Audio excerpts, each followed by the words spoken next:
The Irishman punctured in the final 10 kilometres after showing some attacking riding at Doyenne Dan Martin was sanguine after another bout of poor fortune saw him unable to compete for a second Liège-Bastogne-Liège crown on Sunday. A front-wheel puncture in the final 10 kilometres as the chasing group tried to bring back eventual winner Bob Jungels saw him drop out of contention, and he was lucky in the end to finish 18th, 2:41 behind the Luxembourgish rider.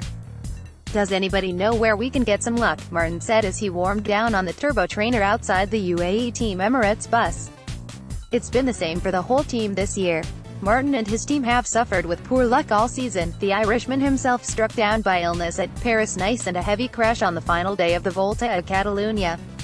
At Flèche Wallonne only last Wednesday he was caught behind a crash on the penultimate ascent of the Mur de Haye, ruining any opportunity of winning a race he has finished on the podium 3 times. On Sunday, after making his own move just before Jungels' winning effort at the top of the Côte de la Roche aux Façons, the penultimate climb of the day, Martin was also frustrated by the lack of cohesion in the chase. "I expected the race to go there, that's why I made the first move after the top of Façons, and Bob obviously chose the perfect moment.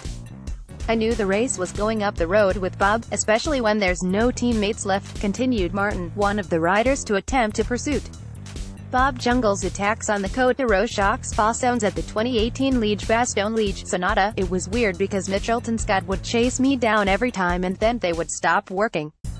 A couple of times me and Tim Wellens, Lotto Sodal, got away and then you look behind and there's a Mitchelton Scott jersey."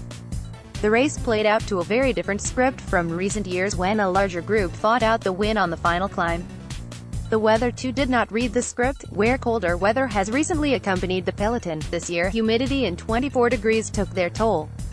It's the first heat of the year and made it even more of a war of attrition.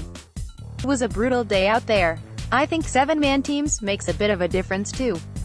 Obviously it's still the strongest riders there at the end, but it was very strange because it wasn't actually that aggressive, everybody was just empty.